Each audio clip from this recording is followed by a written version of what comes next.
Ada di mana tampau, ustaz tu kata, ni Anwar ni, arwah Anwar ni, dia kata, bukan dia tolong rakyat, dia cukai orang miskin. Dia tak cukai orang kaya. Cuba tanya dia, cukai apa ke orang miskin tak cukai orang kaya?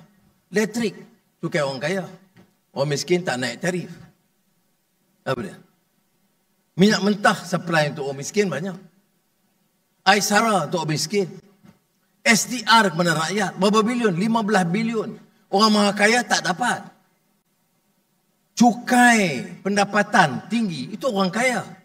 Orang kampung tak ada cukai pendapatan. Dia tak cerita bagaimana kita boleh guna Islam dan putar belik macam ni, saya tak faham. Kalau dia kata kritik tak cukup, Anwar cakap tetapi dia tak cukup buat untuk tolong orang miskin, saya terima, tak apalah. Bagi cadangan baru. Tapi jangan kata kita cukai orang miskin, tak cukai orang kaya.